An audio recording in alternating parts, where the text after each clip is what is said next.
신들의 사랑. 신이 먼저 가져간 아내의 순결. 암피트리온과 알크메네. 암피트리온은 메두사를 물리친 영웅 페르세우스의 손자로 어릴 적부터 매우 용맹스러웠는데 청년이 된 암피트리온에게 어느 날 사랑이 찾아왔습니다. 그의 숙부인 미케네의 여왕 엘렉트리온의 딸 알크메네가 바로 그 주인공으로, 알크메네는 얼마나 아름다웠는지 그녀를 본 남자들은 모두 그녀의 매력에 빠져들었다고 합니다. 이런 알크메네의 아름다움 앞에 암피트리온도 피해갈 수 없었는데, 그녀가 조카라는 사실을 잘 알고 있었지만 어떻게든 그녀를 아내로 맞이하고 싶었습니다.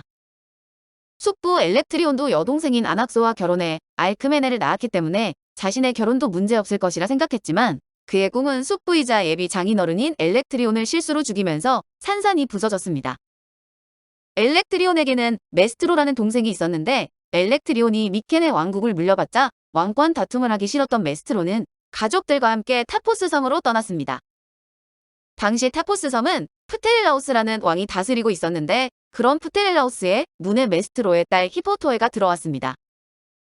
그는 자신의 권력을 내세워 히포토에를 강제로 자기의 아내로 삼았으며 그 결과 6명의 아들을 낳았습니다. 그렇게 자신이 원하는 것이라면 모두 소나기에 집어넣었던 프테릴라우스는 슬슬 미케네 왕국의 욕심을 품게 되었습니다. 장인어른인 메스트로에게 미케네 왕국의 절반의 권리가 있다고 생각한 그는 장성한 여섯 아들들을 불러 이런 이야기를 전하고 그들을 미케네로 보냈습니다. 그렇게 아버지의 명령을 받은 그의 아들들은 엘렉트리온을 만나러 미케네 왕국으로 떠났는데, 동생의 외손자들이 왔다는 소식에 반가움이 먼저 앞섰던 엘렉트리온은 궁으로 불러들이고 만찬을 준비했습니다. 우리가 이곳까지 오게 된 것은 우리의 외조부가 받기로 되어 있는 미케네 왕국의 절반을 우리 아버지 프테릴라우스에게 내어줄 것을 요청하러 온 것이요. 그들의 말이 끝나자마자 대노한 엘렉트리온은 이들을 바로 나라 밖으로 추방하라고 명했지만, 이들은 고국으로 돌아가지 않고 미케네 왕국의 소들을 약탈했습니다. 이에 화가 난 엘렉트리온의 아들들은 프테릴라우스의 아들들과 싸움을 벌였는데, 그 결과 엘렉트리온의 아들 모두와 프테릴라우스의 아들 중 5이 목숨을 잃었습니다. 소를 실은 배를 지키느라 싸움에 참여하지 않는 바람에 목숨을 건지게 된 에우엘레스는 일단 앨리스의 왕 폴릭세노스를 찾아가 가져간 모든 소를 그에게 팔았습니다. 이 소식을 접한 엘렉트리온은 길길이 날뛰는 야생마처럼 분노를 주체하지 못했는데, 그에 못지않게 불안감에 휩싸인 사람이 있었으니 바로 암피트리온이었습니다. 아들 모두를 잃어 슬픔에 휩싸인 장인에게 자신의 결혼 승낙을 받기란 힘들 것 같았기 때문으로 호시탐탐 알크메네와 결혼을 꿈꾸던 암피트리온은 일단 이야기나 꺼내보자는 심정으로 이렇게 말을 전했습니다. 저는 알크메네 공주를 무척 사랑하고 있습니다. 단 한순간도 공주를 마음속에서 지워본 적이 없습니다. 공주도 나를 사랑하고 있으니 결혼을 허락하여 주시옵소서. 나도 그 마음을 이해 못하는 바는 아니지만 지금은 안 되네. 내 자식들이 타포스 놈들에게 어이없이 죽임을 당했고 이 나라의 많은 소를 빼앗겼으니 일단 이를 수습하기 전까지는 허락할 수가 없네. 다만 자네가 그렇게 내 딸과의 결혼을 원한다면 잃어버린 소를 모두 찾아오고 타포스 놈들을 무찌르도록 하게. 이 2가지 일이 해결된 후에 결혼을 허락하겠네. 하루라도 빨리 알크메네를 자기 여자로 만들고 싶었던 암피트리온은 잃어버린 소를 찾으려 앨리스로 가서 폴릭세노스를 만나 자초지종을 이야기한 후 그의 배려로 너무 손쉽게 소들을 되찾을 수 있었습니다. 암피트리온은 들뜬 마음에 일단 소를 데리고 미케네로 돌아왔는데, 그가 소떼를 이끌고 돌아온다는 소식을 접한 엘렉트리온은 만면에 미소를 머금고 그를 마중 나왔습니다. 그런데 공교롭게도 소 한 마리가 도망치기 시작하자 암피트리온은 급한 마음에 도망치는 것을 저지하기 위해 손에 들고 있던 막대기를 힘껏 던졌습니다. 그런데 하필이면 그가 던진 막대기가 엘렉트리온의 정수리를 맞힌 것으로 너무나 놀란 암피트리온은 왕에게 달려갔지만 이미 왕은 숨을 거둔 뒤였습니다.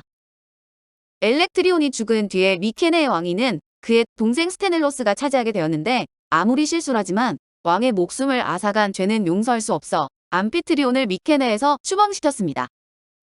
이에 암피트리온은 사랑하는 알크메네를 데리고 테베로 향했는데, 그녀도 아버지와 형제가 죽고 없는 미케네에서 목숨을 부지하기 어려울지 모른다는 생각에 순순히 그를 따라 나섰습니다. 비록 추방자의 신세이긴 했지만 사랑하는 사람과 함께 한다는 것만으로도 알크메네는 무척이나 행복했는데, 테베의 왕 크레옴에게 찾아가 그동안의 일들을 이야기하고 테베에 머물러도 좋다는 허락을 받았습니다. 이제 암피트리온에게는 행복만이 펼쳐질 것 같았으나 문제는 다른 데 있었는데 알크메네가 그와의 동침을 거부하는 것이었습니다. 내 가족이 모두 목숨을 잃어 난 혼자랍니다. 아버지는 당신의 실수로 죽었다고는 하지만 형제들의 원수가 타포스 섬에 버젓이 살아있는데 그들에게 복수조차 하지 못하고 나 혼자 이렇게 숨을 쉬고 있잖아요. 그 원수를 갚기 전까지 난 당신과 사랑을 나눌 수 없어요. 형제들의 울부짖는 목소리가 이렇게 귓가에 맴도는데 나 혼자 사랑 노름에 빠져 있을 수는 없어요. 내 맘을 이해한다면 제발 내 형제들의 원수에게 복수해주세요.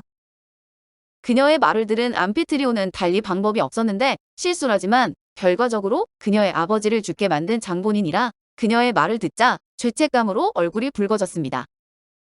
이에 그는 그녀에게 무슨 수를 썼더라도 원수를 갚고 돌아와 행복한 일생을 보낼 것이라고 큰 소리를 쳤지만 막상 원수를 갚을 수 있는 뾰족한 묘안이 떠오르지 않았습니다.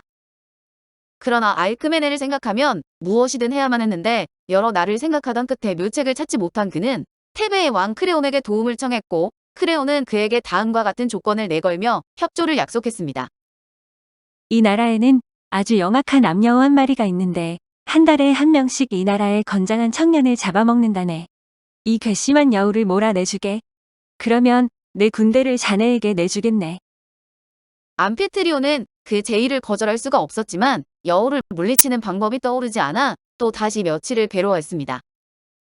그 여우는 아주 민첩해 세상에 어떤 사냥개도 따라잡을 수가 없었는데 여우를 몰아내는 일에 골몰하던 암피트리온에게 어느 날 희소식이 들려왔습니다.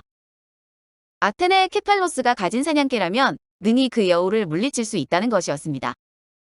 케팔로스는 이 개를 아르테미스로부터 선물 받았는데 나이라푸스라는 이름의 이 사냥개는 매우 발이 빨라 세상 그 어떤 사냥감도 모두 잡아낼 수 있다고 합니다. 드디어 해결 방법을 찾았다고 생각한 암피트리온은 케팔로스를 찾아가 도움을 청했지만 케팔로스에게 나이라푸스는 사냥개 이전의 친구와 다를 바 없는 존재라 다른 사람에게 줄 수 없다며 부탁을 거절했습니다. 이에 암피트리온은 타포스 섬의 왕을 물리친 뒤 얻게 될 전리품의 반을 내어주겠다고 회유해 나이라푸스를 간신히 손에 넣을 수 있었습니다. 그렇게 케팔로스에게 사냥개를 빌린 암피트리온은 이미 여우를 사냥한 것처럼 말할 수 없이 기뻐하면서 테베로 향했고 군중들이 지켜보는 가운데 여우 사냥을 시작했습니다. 그러나 절대 잡을 수 없는 날쌘 여우와 그 무엇도 놓치지 않는 발빠른 사냥개의 쫓고 쫓기는 싸움은 좀처럼 끝이 보이지 않았고 암피트리온의 가슴은 기대 반 우려 반으로 타들어가기 시작했습니다. 그런데 이 모습을 제우스가 우연히 보게 되었는데 사실 이 암여우는 제우스의 아내인 헤라가 풀어놓은 것이었습니다. 헤라와 은근히 신경전을 벌이고 있던 제우스가 이것을 보고 헤라의 코를 납작하게 해줄 생각에 사냥개와 여우를 모두 돌로 변하게 했습니다. 이 때문에 암피트리온은 다행히 자신이 원하는 바를 얻게 되었고 의기양양하게 테베의 왕 크레온의 앞으로 나아가 그에게 군사를 요청했습니다. 또한 크레온의 군사 외에도 암피트리온의 숙부인 헬레이오스, 파너페우스, 로크리스 군대도 그와 함께 타포스 섬 정벌에 나섰습니다. 타포스 섬의 왕 프테렐라우스는 두려울 것이 없었는데 자신의 머리에 심은 아버지 포세이돈에게 선물 받은 황금 머리카락이 빠지지 않는 한 그의 성은 난공불락이 될 것이란 예언을 받았기 때문입니다. 그 사실을 알 리가 없었던 암피트리온은 프테렐라우스의 성 앞에 진을 치고는 성을 함락시키기 위해 오랜 시간 전쟁을 벌였는데 수차례 공격에도 무너질 기색이 없는 성을 바라보며 암피트리온은 점점 절망감에 빠졌습니다. 그런데 마침 고뇌하는 암피트리온의 모습을 성루에서 지켜보며 사랑에 빠진 한 여인이 있었으니 프테렐라우스의 딸 코마이토가 바로 그 주인공입니다.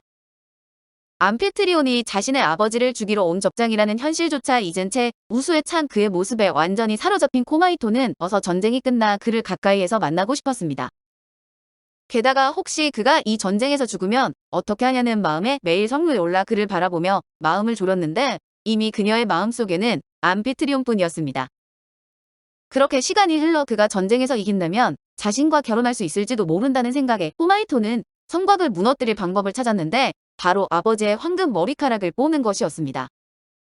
그녀는 잠든 아버지에게 다가가 몰래 황금 머리카락을 뽑은 뒤 이를 갖고 암피트리온의 진영으로 다가갔습니다.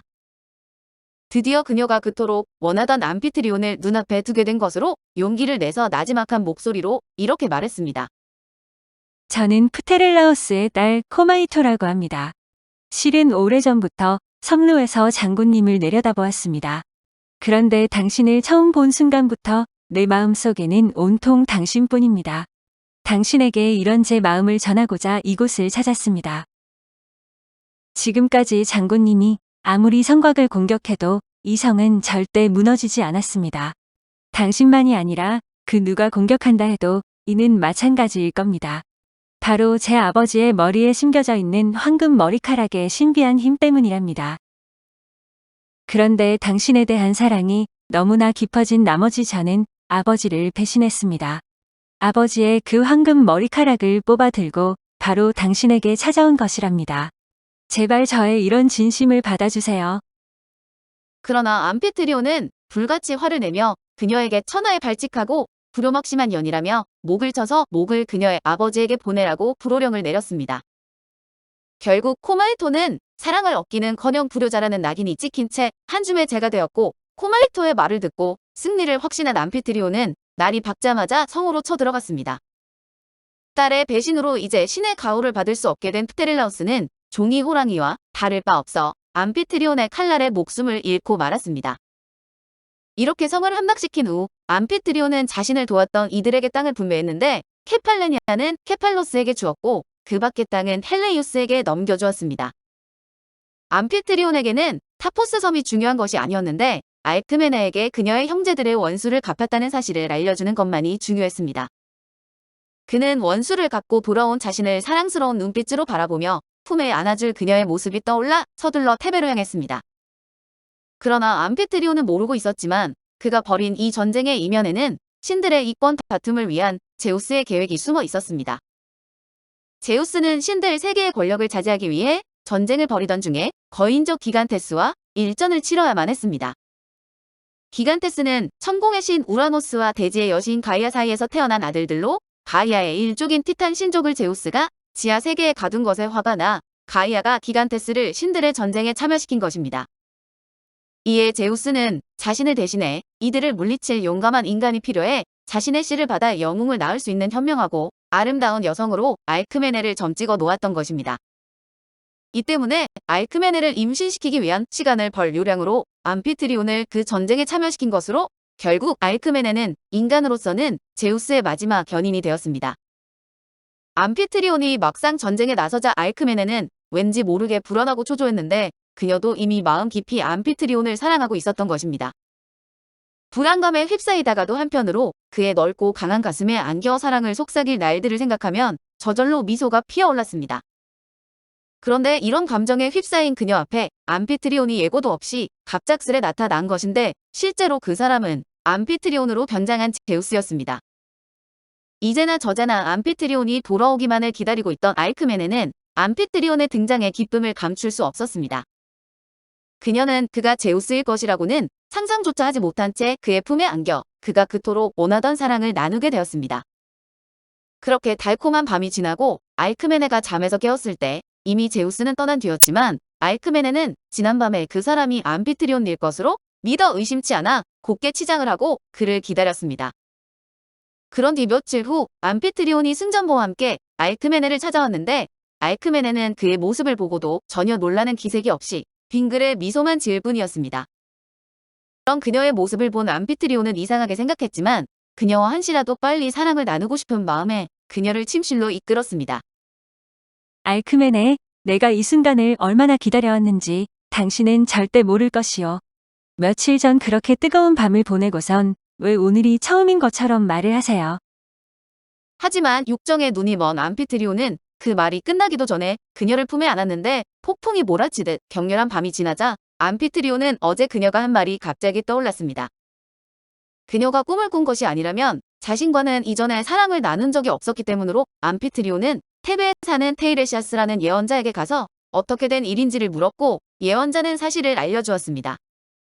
암피트리온은 그제야 아내의 말을 이해했지만 한편으로 분노가 타올랐는데 그토록 자신이 원했건만 자신의 마음도 모르고 다른 작자에게 먼저 몸을 허락했다는 생각에 너무 화가 났습니다. 그러나 최고의 신 제우스를 상대로 싸울 수도 없는 일이라 집으로 돌아온 암피트리온의 머릿속에는 온갖 생각들이 교차했습니다. 알크메네에게 이 사실을 알리고 헤어져야 할지 아니면 그대로 덮어두고 살아야 할지 고민에 빠졌는데 알크메네는 제우스를 암피트리온으로 생각하고 받아들였을 뿐이니 그녀에게 죄를 물을 수도 없는 일이었습니다. 한편으로 그녀와 사랑을 나누기 위해 오랜 시간 고생을 한 자신의 모습을 생각하면 너무나 억울해 결국 그 사실을 가슴에 깊이 묻은 채로 그녀와의 결혼 생활을 지속하기로 결심했습니다. 알크메네는 제우스와 암피트리온의 아이 모두를 쌍둥이로 임신했는데 출산이 가까워지자 자신을 도와줄 최고의 영웅이 태어날 것이란 기대에 부푼 제우스는 자랑하고 싶어 입이 근질거렸습니다. 그래서 그는 자신과 친한 몇몇 신들에게 이 사실을 알려주었는데 이런 소식은 제우스의 아내 헤라에게도 전해졌고 사태를 파악한 헤라는 알크메네의 출산을 막고자 나섰습니다. 출산의 여신인 에일레이티아를 불러들여 어떤 방법을 써서라도 알크메네의 출산을 막으라고 지시하자 에일레이티아는 주술을 걸어 알크메네가 극심한 산통을 겪게 만들었습니다. 이 사실을 모를 리 없는 제우스는 안절부절 못했는데 만일 자신이 알크메네를 도와주면 자신이 그녀와 바람 피운 것을 시인하는 꼴이 되어 선뜻 나설 수 없었습니다. 이에 헤라는 제우스를 볼 때마다 묘한 조소의 눈길을 보내곤 했는데 에일레이티아의 주술로 인해 알크메네는 출산을 앞두고 숨이 거의 끊어질 것 같았습니다. 그녀가 출산을 하지 못하고 죽으면 제우스의 꿈도 한순간에 물거품이 되는 것인데 그 순간 알크메네의 한 시녀가 아기가 태어났다며 큰 소리로 외쳤습니다.